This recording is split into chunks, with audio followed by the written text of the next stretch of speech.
Hello, everyone. Welcome in. I wanted to answer some questions that I've seen out there after the suppression ruling came down and after an interview with Alexee Trevizo's attorney, Gary Mitchell, was published on Law and Crime's YouTube channel. And with that, it confused people because how Gary Mitchell apparently, worded it. And I did review this interview. We will go over it at some point. It's, in my opinion, a disaster of an interview. You can see that just based on these comments that are left on the video. But I will talk about that at another time. He does say in that interview that all the footage, quote unquote, from that the hospital filmed is suppressed. Now that wording is a little odd, but really it's just the body cam footage. It is not the hallway footage. And the original district judge didn't even want to suppress the hallway footage in this case and didn't suppress the hallway footage in this case. And here's a clip from the motion hearing showing that the district judge already had doubts in the very beginning that anything would be wrong with this hallway footage. I think we've got, for example, I'm thinking that the whatever happened in the hallway, which I think is just a video of her going from, I guess, a treatment area down the hallway into the bathroom, right? That's a public area. I can't see that video would in itself be a privileged video. I've got other questions about other parts. So in seeing that, we can know that the district judge did not even suppress the hallway footage. Now, I want to clarify some other things for everyone here because this is going to be a very interesting, set of time here as trial gets set, because we have questions as to what can actually happen moving forward and what actually happens from this ruling. If we look at the district judge's ruling, they have some things that contradict themselves. And if we look at what they actually suppressed, it clearly says the statements that Alexee made to her providers. Now, that would leave room and leave open statements that the providers made to Alexee to not be suppressed. But in the judge's finding of fact that they simultaneously they did the findings of fact and the suppression order.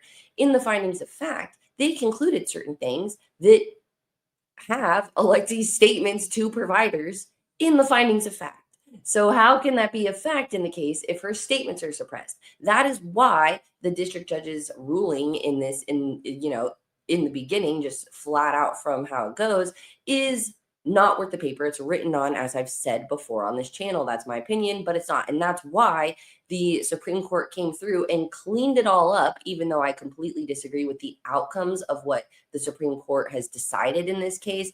Fine with not having the evidence in this case. I just think that they kind of like slammed the door on their own foot as the defense suppressing this, but the Supreme Court, they kind of, didn't carve out anything as far as these communications and how they can be used in mandatory reporting as far as therapists. But that is a conversation for another time. But they specifically, as the Supreme Court, focused in on conversations. Now that overrides the district judge saying just statements are suppressed in this case, which means the statements that Alexee made, which means the stupid contradictory findings of fact that include statements from Alexee are in question now. So there's a lot up in the air as far as evidentiary wise. What are we going off of? Because the findings of fact that were previously found don't work. We can maybe work around them with other facts, but they need to remove any findings of fact that include statements from anyone in this case.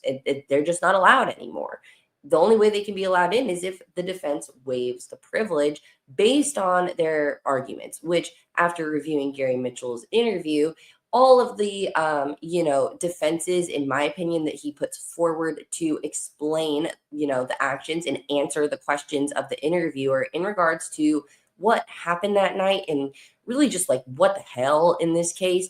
All of his explanations and defenses are things he cannot use in trial without waiving privilege or having Alexee have to testify herself, which would also likely open the door to waiving privilege based on what she says. And so they are in they are trapped in a defense of only being able to fight this on the science of the autopsy. That's really where they're at. If they can disprove the autopsy for one juror, maybe they have a chance at a mistrial. But in reality, all the circumstantial evidence and then them trying to just prove that baby Alex wasn't alive anyways is a very disassociative argument, because they're going to be basically admitting, if they try and like blame the morphine or anything else on Alexee's actions, they're admitting that what she did was wrong because they're giving an explanation for why she did it and to blame someone else for it.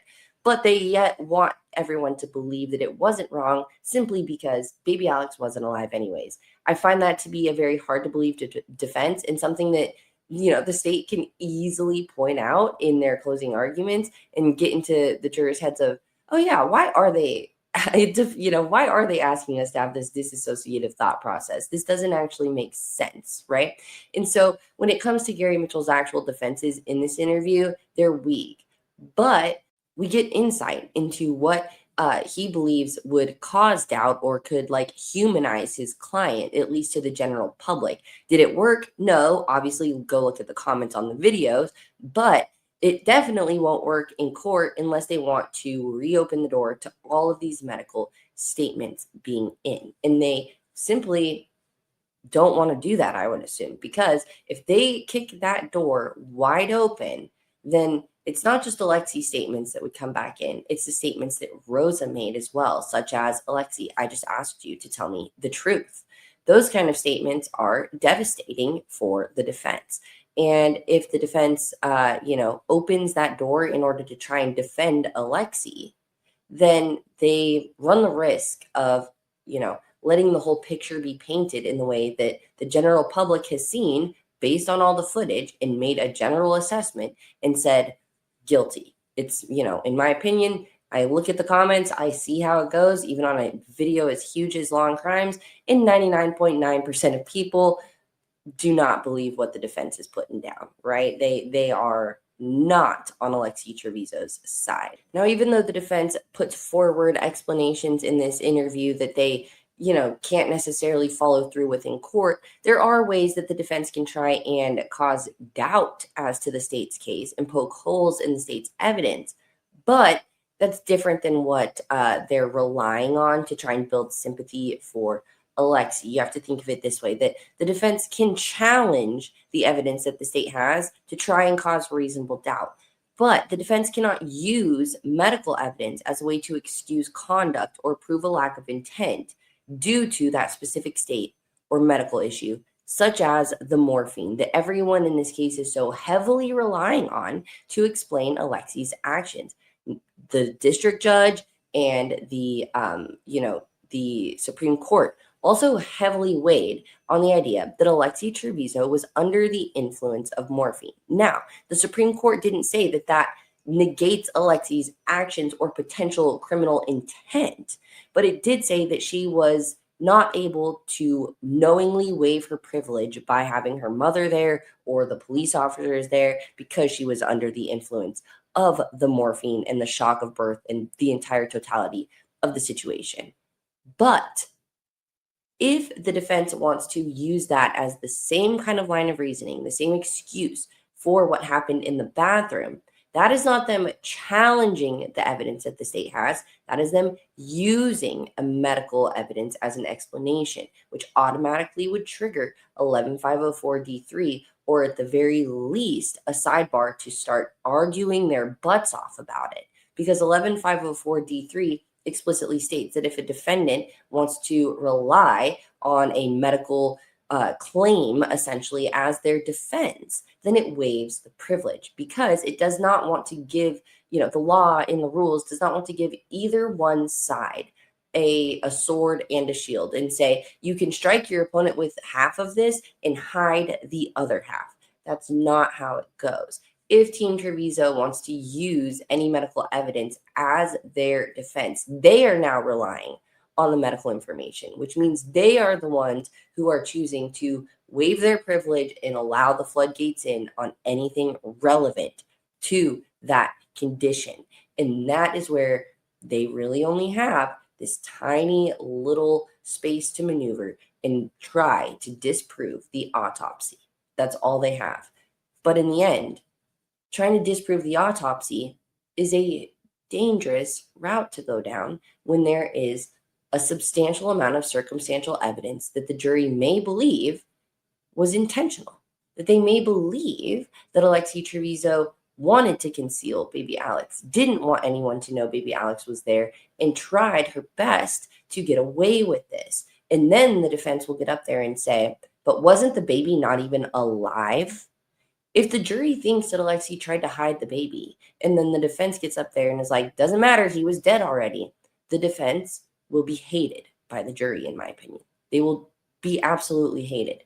You have to understand that there needs to be at least a shred of remorse, a shred of, feeling some sort of pain for this child and how this child ultimately died.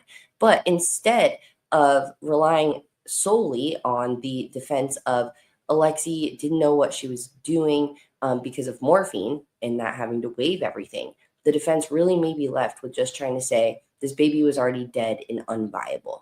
That's a very harsh defense after a jury sits through however long this state's case is, and they hear from the medical professionals that Alexee ran into the bathroom and that the bathroom was bloody. They heard flushing and the paper towel dispenser going, that the placenta was never found, that baby Alex was found tied in a bag under another bag, and all of these facts add up. And then all the defense can get up there and do and say essentially is, yeah, but the baby was dead already.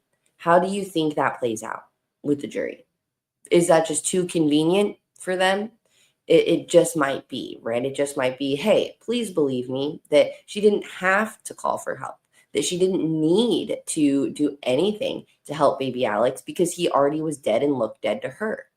Now, that would also fly in the face of the morphine defense, which is conceding that something wrong happened in that bathroom, that Alexee did something wrong. Because if they're trying to blame morphine, then they're conceding quite literally that these actions wouldn't have happened but for the morphine. And why do you need to explain the actions if they're correct, right? If they're proper, if they're not criminal, if they're not intentional, then you don't need to explain it, which is kind of where it leaves the defense here, which is we had every right to throw the baby in the trash.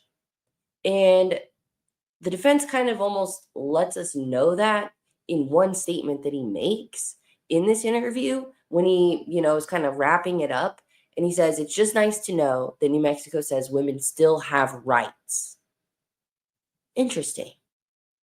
Because that's basically the ending result of the only defense that the defense has, unless they want to waive privilege, unless they want to let the floodgates reopen and let all this evidence back in, as was proper with the rules of evidence before the Supreme Court made this decision. That's something that might be lost on some people. The Supreme Court changed decades of how privilege was waived for communications of potential child abuse for this decision. The doctors, the state, no one thought that they were screwing Alexee over in this. They thought they had the right to do this based on the wording of 11504D4 and the fact that they have to be mandatory reporters. They couldn't hinder an investigation, and all bets are off the table when it comes to privilege once a dead baby is found, right? Wrong now.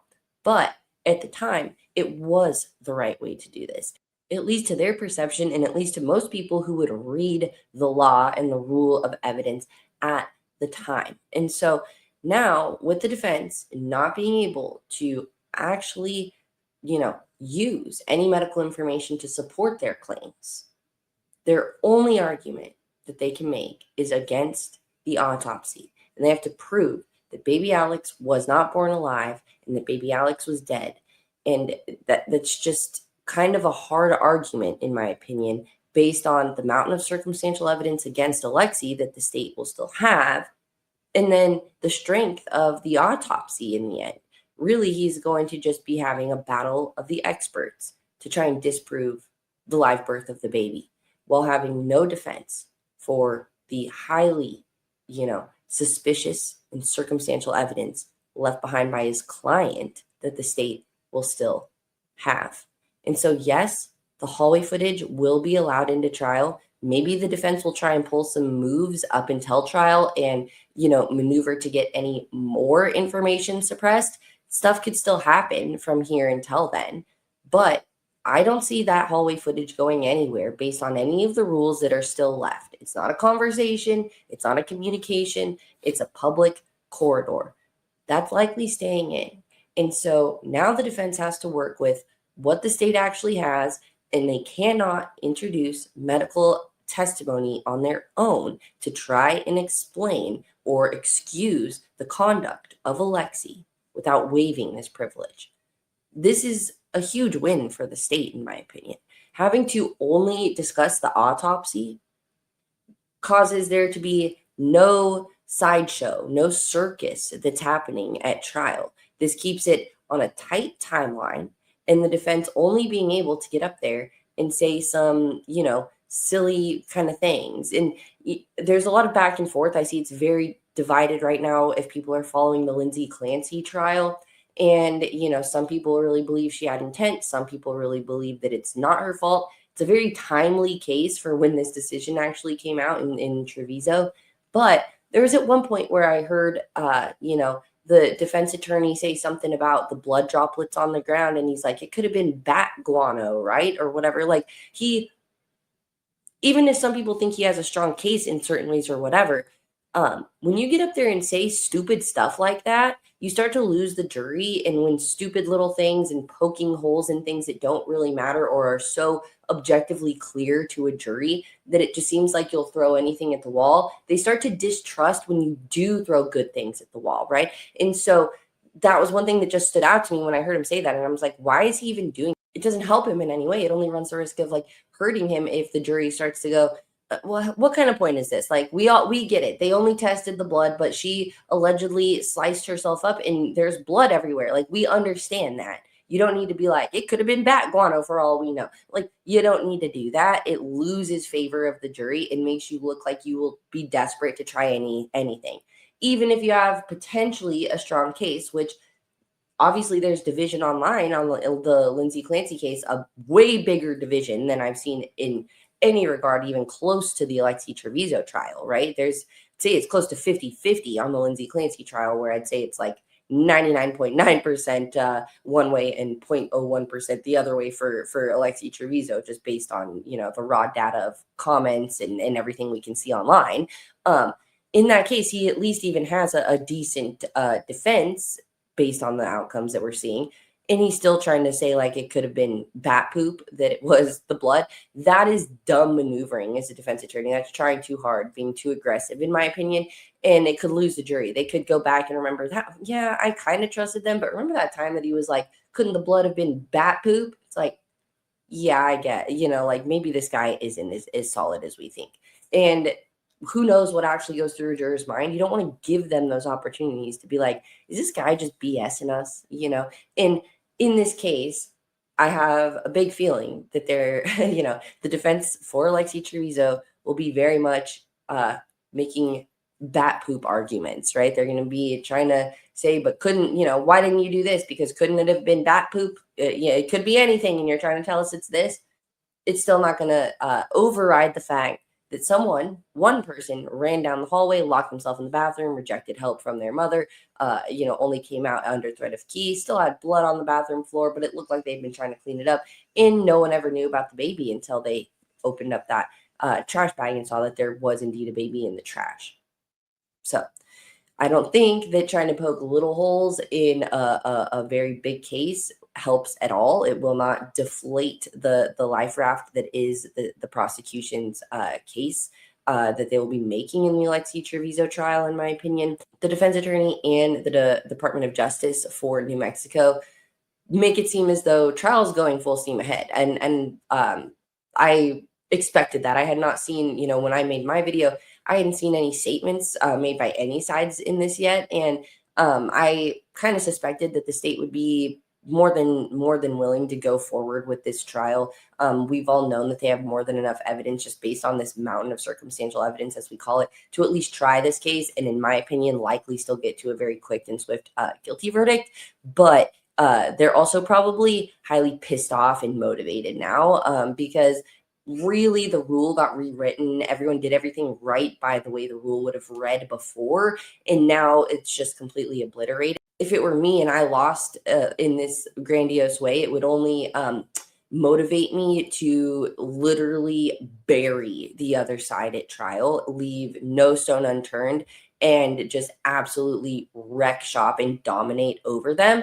And I can probably imagine that that's what is motivating the state right now.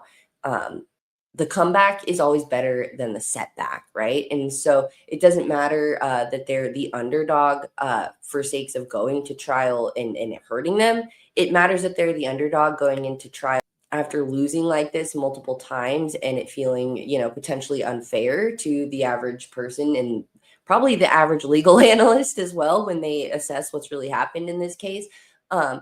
That feeling of it being unfair and being the underdog in that case will only propel them, I think, to do as best of a job as they can.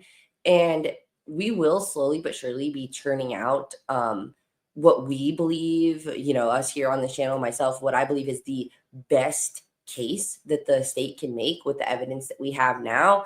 And spoiler alert, the motive is not Alexee's mom being overbearing. The motive is keeping her life the same. And so we will be going down that track and, ourselves leaving no stone unturned, because making a public record of everything that can be used in this case, everything that, every, move that each side might be able to try and make way to ensure that we know what will happen by the time trial comes and we can be confident in the trial that we will be watching. And it's only fair for us to be able to do that. Now, one thing I'd like to say is Gary Mitchell complained while he was on Long Crime, a channel with 7 million subscribers, 7.66 million subscribers. He complained about how social media and like people talking about this case is going to make it hard for a jury to be found. And it's like, sir, you are on social media talking to 7 million potential people and putting out defenses in this case that technically can't even be heard at trial without him waiving the privilege. So it's rich, in my opinion, that he's out here complaining about people talking about this case and what may happen in this case, when in reality, he's doing that himself, right? And so I myself will also continue to keep talking about this case, to documenting everything I can in this case, and to putting forward very strong and unassailable legal arguments and ways to maneuver about this evidence, because I think it's important, after having the state become such underdogs and having a law be completely rewritten on the back of this case, it's only fair that the public perception remains documented and heavily vocal. It's your girl Friday. I'll see you in the next video. Okay, bye.